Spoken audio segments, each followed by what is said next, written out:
Diddy's attorney, Mark Agnifilo, has revealed that Diddy's life is at serious risk if he is placed in the general prison population. Diddy is urgently seeking bail after reports surfaced that several inmates are targeting him due to his alleged abuse of minors. Former wardens and federal prosecutors have also confirmed that Diddy has become a marked individual in prison. Combs isn't the only famous inmate to be housed there. We had Sam Bankman-Fried there, R. Kelly, Ghislaine Maxwell. They were all inmates there. Sean Combs is being kept away from the general inmate population. You say his fame makes him a target. Yeah, sure. And not necessarily at the MDC only. I mean, anywhere. Yes, in my humble estimation, his life, his safety is in jeopardy in any correctional lockup right now. If it is true, as reported, that he is housed in the special housing unit, it's important to note that the special housing unit is a lockdown, 24-hour lockdown unit. The MDC Brooklyn is a high-rise. The vast majority of the floors are general population floors. But the special housing unit is a 24-hour lockdown facility. So this is for Mr. Combs' protection. His incredible worldwide celebrity combined with the allegations, the charges now, and indictment, of course, of acts of violence against women make him a very attractive target. All right. Obviously, they need to safeguard him. This is a man accustomed to the very finest. He was arrested at the Park Hyatt Hotel in New York City, known for its luxury suites and exceptional food and wine, where one-bedroom suites start at $3,000 a night. He was probably staying in something larger. What is life like for him now at the MDC? I would say 100% total culture shock. The MDC is, I've used the word austere a lot, but it is. It's austere, it's strict, it's impersonal, it's cold, and it is a very tough place to be detained. Diddy's attorney, Mark Agnifilo, has described the conditions at the Metropolitan Detention Center in Brooklyn, New York, where Diddy is currently being held, as nothing short of hell. In the coming days, Diddy is set to be transferred to the general population, which experts warn could put his life in serious danger.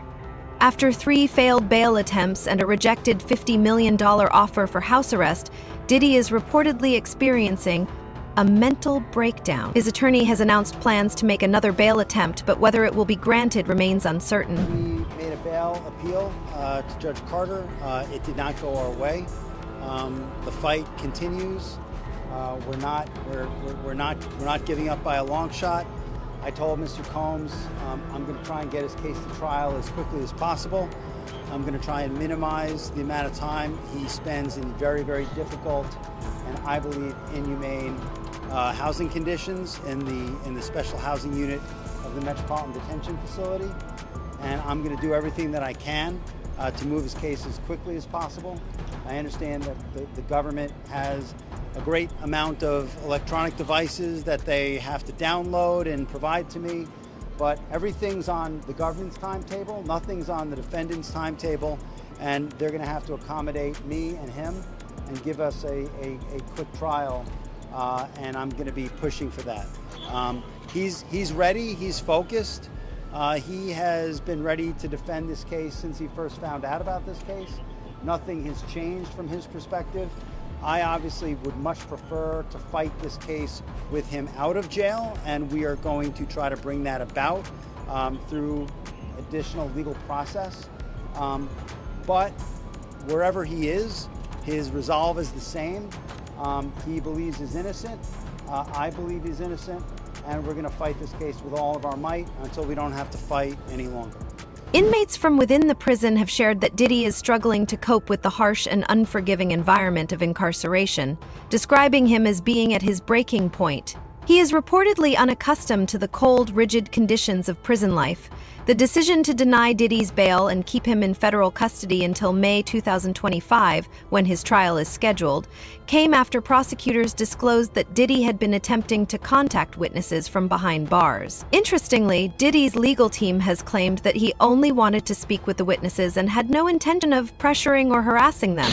Well, Natasha and Steve, for the first time in his life, Sean Diddy Combs has spent a week behind bars. He's here inside MDC, where he's been since his arrest on Monday night on federal sex trafficking and other charges, to all of which he's pleaded not guilty.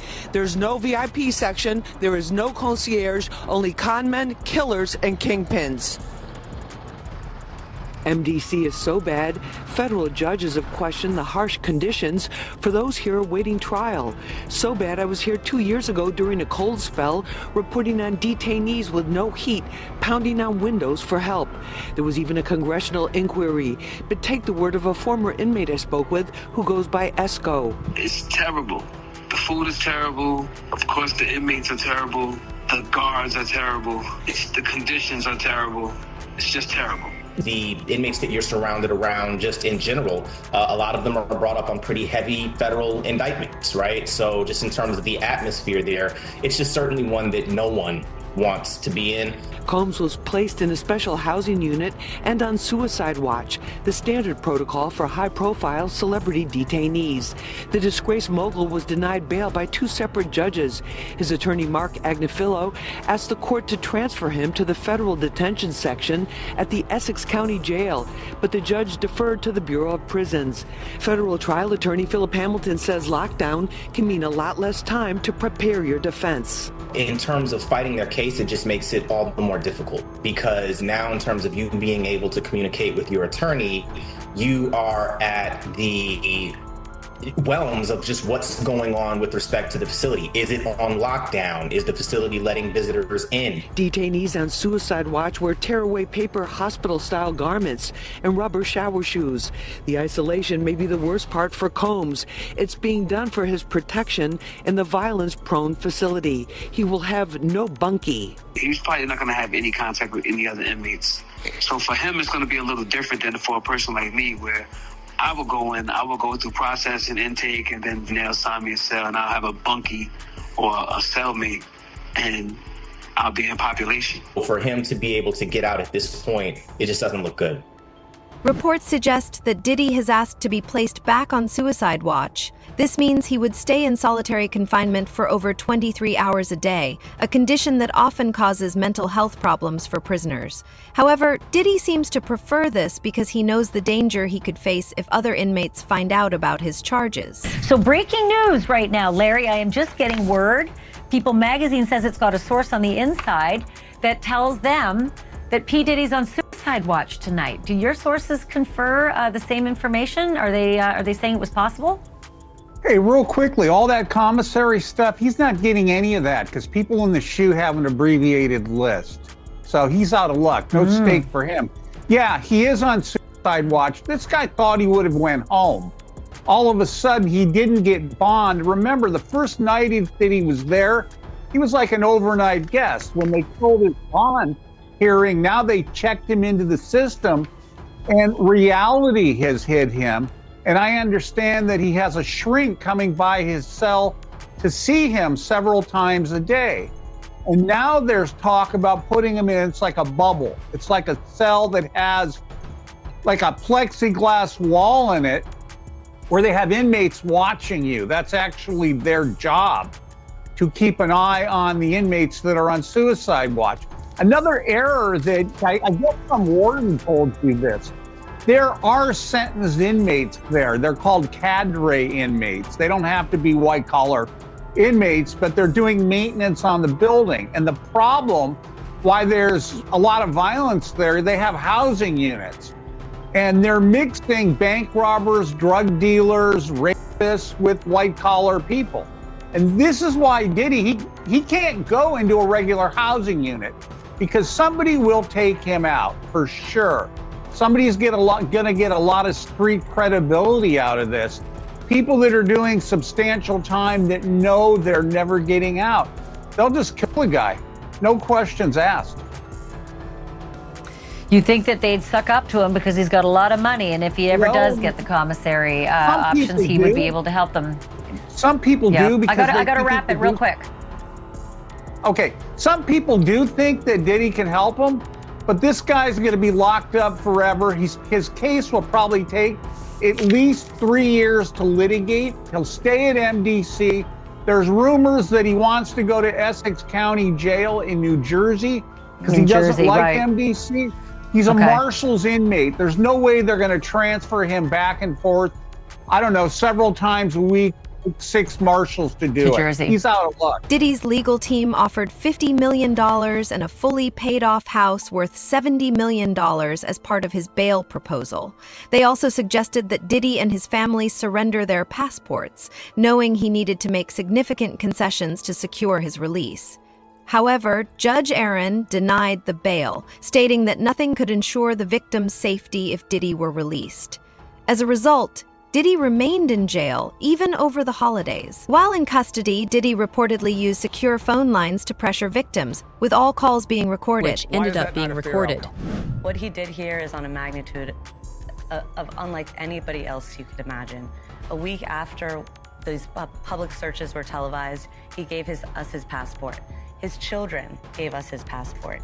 He then paid off the mortgage entirely on his Miami home. $18 million. It's instructive that he's going to have a bail package ready so that if he was arrested, he would have something ready so that he could get out the next day and show the judge he's taking this very seriously, which he is, which is why 12 days ago, Chris, when we thought there's an indictment that may be coming, he flew to New York the very next day. And that's an extraordinary move for a defendant who's been under investigation that he's been aware of for at least 6 months. He has done everything somebody under investigation can do. I can't think of anything else that he could have done. He's fighting, he's innocent, and he's gonna be able to show it. What do you think about that counter argument? Because his team has said, we're gonna put together the proposed bail package. A $50 million bond, co-signed by him, his mom, and his sister, the mother of his oldest daughter, and his 3 adult sons. It's gonna be secured by the equity in his property in Miami, Florida. Home detention, his passport will be surrendered. The government said that's insufficient. They said, look at the charges, look at the weight of the evidence that I just mentioned. They said they have allegations that he and his associates were trying to tamper with witness testimony last year so that they wouldn't cooperate with the government. What do you take away about who has the stronger argument in terms of bail? Well, I think his counsel has done the best they possibly can. I think bringing him there voluntarily is very smart, starts them out on the right foot. But I think the last thing that you just mentioned, the interfering with witnesses. That's the allegation, yeah. Yeah, if that's true, or I should say, if there's real indicia that happened, I think that might tip the scales in favor of not letting him out pending trial, because I think, and you know this, I think judges take an extraordinarily dim view of that, and that might be the factor that tips the scale against him. But I think as far as a tactic, Diddy is reportedly having nervous breakdowns and is terrified, knowing he could be attacked at any moment.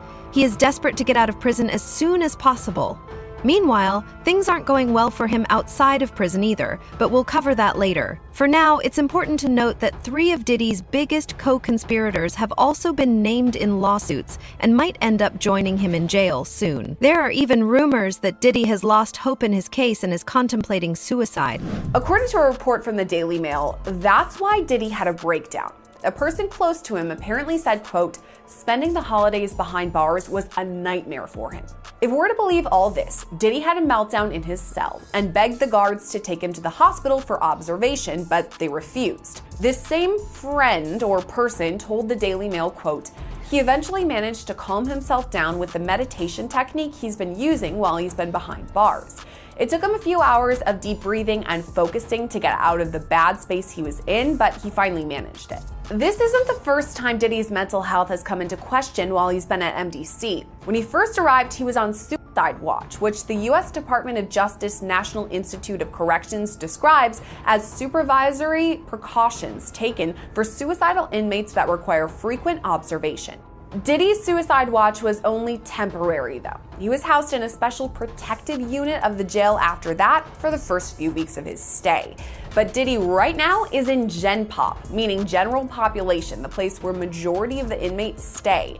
And that's where he apparently had this meltdown over the holidays, at least according to one source.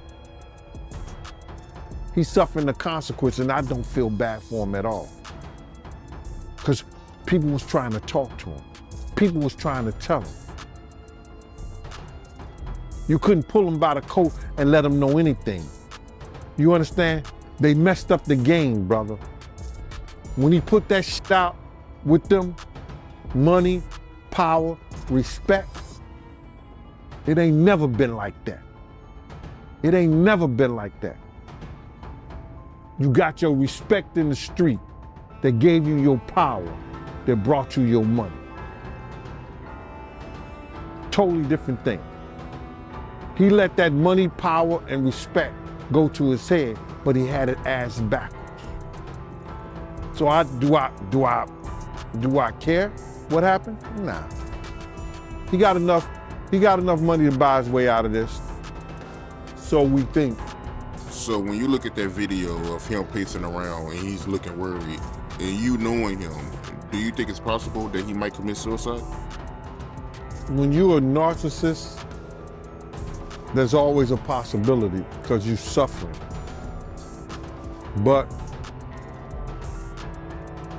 I don't think that he could see himself in a cage. I don't think he could see himself behind those bars in those type of situations. It's too many real dudes that dislike him. But then again, there's a lot of real dudes that need help. And him being behind bars, he could probably help them. There's really no deal that the U.S. Attorney's Office can offer, and it's certainly not one that Diddy will accept. It would involve decades in federal prison. We're talking about mandatory minimum sentences of 10 years for both the drug charges and the sex trafficking. So we know that Diddy has fought charges before. There were state charges, there were gun-related, the nightclub shooting with J-Lo, but he's going to dig in his heels, and this case is going to trial. So if you're prosecutors, you really want to make sure that your evidence is bulletproof before you go down that route. In recent days, Diddy's legal team has acknowledged the existence of his so-called freak-off tapes out of desperation. They stated that while these tapes do exist, they do not show Diddy taking advantage of anyone. According to Diddy's lawyers, there are 9 tapes in total, and they claim these recordings actually prove Diddy's innocence. In their letter, they write, quote, "Having reviewed these videos, it is now abundantly clear that they confirm Mr. Combs' innocence and that their full exculpatory value cannot be investigated and used unless they are electronically produced. The 9 videos at issue are the so-called freak-off tapes with victim 1 that the government has repeatedly referenced, causing wild speculation in the media. Contrary to what the government has led this court and the public to believe, the so-called freak-offs were private sexual activity between fully consenting adults in a long-term relationship. Like many Americans in the privacy of their own bedrooms, they sometimes filmed their sexual activity. These videos unambiguously show that the person alleged in the indictment to be victim 1 not only consented, but thoroughly enjoyed herself. And we believe, by the way, victim 1 to be Cassandra Ventura. This is Diddy's ex, who first filed that initial sexual assault lawsuit against Combs back in 2023. She was in that infamous surveillance footage that was published by CNN of an incident that happened in a hotel hallway where Combs is beating Ventura just while wearing a towel. It's a very disturbing video. He argues the videos don't show any orgies or celebrities or violence or coercion or threats or manipulation or evidence of anyone being under the influence of drugs, that this is not sex trafficking. Quote, "The premise that freak-offs are inherently dangerous shows that the government seeks to police non-conforming sexual activity and that it assumes, despite all evidence to the contrary, that a woman's willing participation must have been coerced." That's interesting because that's something we've long suspected, that the defense is not going to shy away from the term freak-offs. They might accept, yeah, Combs called these freak-offs, but this was entirely consensual. It was all in the up and up. It might be different to you and me, but there's nothing illegal going on here. If they're really If the government is the government in the Southern District of New York, I can't imagine this is what they're hanging their hat on if it's what the defense describes. It's like one of those things that when you have a weakness in a case, the government has to decide how they're going to use that. My guess is they're going to use it to show that there were sex workers, that these sex workers were paid. I would imagine that they have the sex workers that are in the video to come in and describe what was going on or what happened before they went on tape.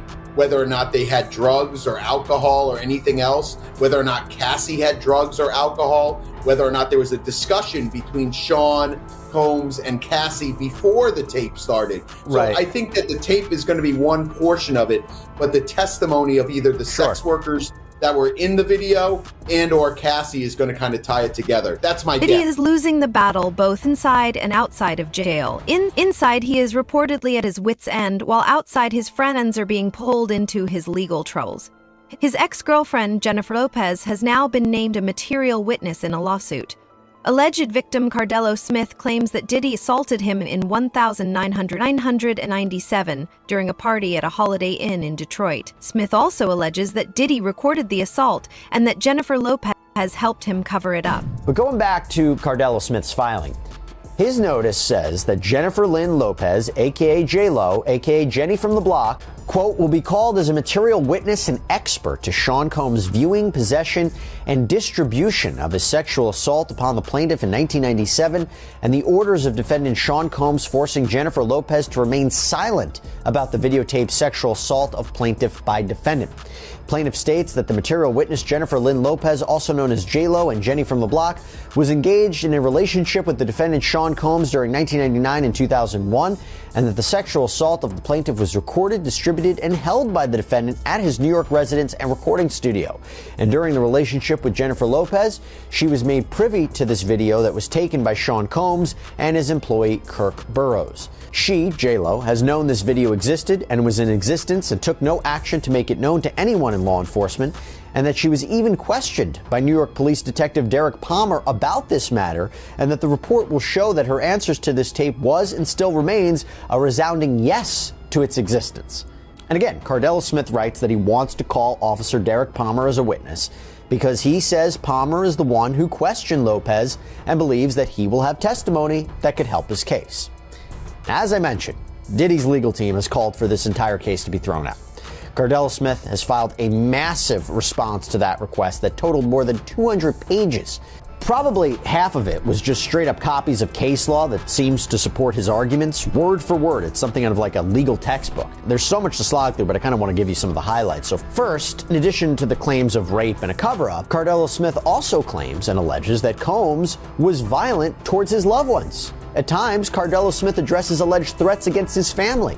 Other times, he says Combs actually caused serious injuries to his brother. His response reads, defendant used threats of murder to force the plaintiff to not bring the case to any court of law enforcement until the homes of the defendant were raided by Homeland Security, that the plaintiff knew it was a safe time to bring the case, and that is why we are here at this juncture. And Cardello Smith argued that fear for his own safety and the safety of his family is one of the main reasons that he waited so long to report the alleged rape, and says that that reason alone should override any issue with the statute of limitations, that these claims might otherwise be time barred.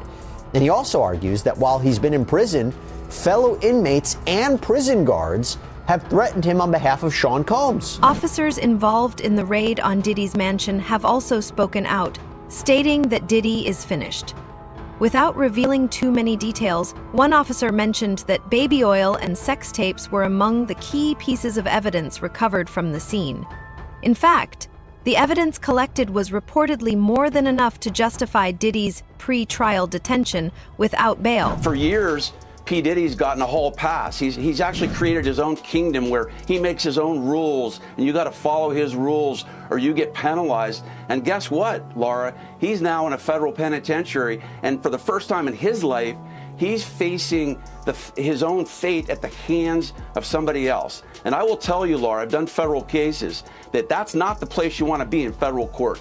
90% of federal criminal indictments brought down are pled out, right? A plea deal is brought. And of the only 10% left, 90% of those defendants that go to trial, they lose. So he is looking at a daunting uphill battle to fight these horrible charges. Now, Brian, one of the DHS agents involved in this raid on his Miami mansion described what he saw inside the house, saying that, in my opinion, he's as bad as Epstein. These women are young, either barely legal or barely illegal. Brian, this sounds like he was a monster. Yeah, Laura, I will tell you that this indictment was very detailed, by the way, too. Your viewers should know there were over 300 subpoenas served, over 50 witnesses interviewed. Why is that important? Because the federal prosecutors aren't going to be leveling an indictment like this unless they have ammunition and they have cause to bring it.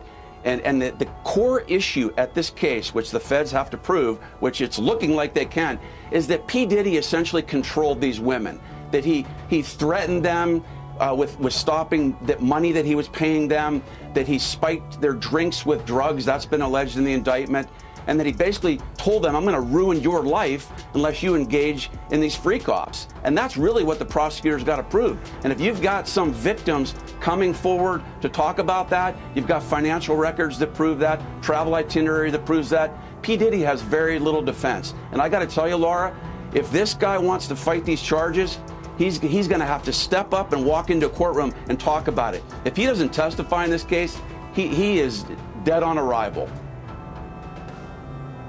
Well, who else is on these tapes? I mean, will the tapes ever see the light of day? I mean, that's what everybody's talking about. Who else is there? It's like with the Epstein, his pleasure island. Who else? Who went? Who was there? What's the manifest? But Brian, chances 1 being least likely, 10 being most likely. Will we learn of other celebrities that were at these freak-offs? Yeah, I think you've got an 8 or a 9 for a likelihood you're going to hear about it. Why? Because there are going to be more indictments coming down, Laura. That's an important point here, because he's being charged with racketeering and conspiracy. You're going to have, well, let's start on the inner circle. You're going to have former bodyguards. You're going to possibly have former musicians that he was with. You've got personal assistants that are going to be, they're already talking about this. Some of those are likely to be charged. And then guess what? If you've got some music moguls that are sending women over to these alleged freak-offs, then you've got some top people that are going to start crumbling too, because they're all part of what's called this criminal enterprise. And that's where things stand with Diddy. Locked away, losing ground both inside and outside the courtroom. His legal battles and personal struggles are taking an increasingly dark turn with each passing day. The walls are closing in tighter, and his attempts to regain freedom are becoming more desperate. As we continue to uncover shocking details about his case, one thing is certain: this story is far from over.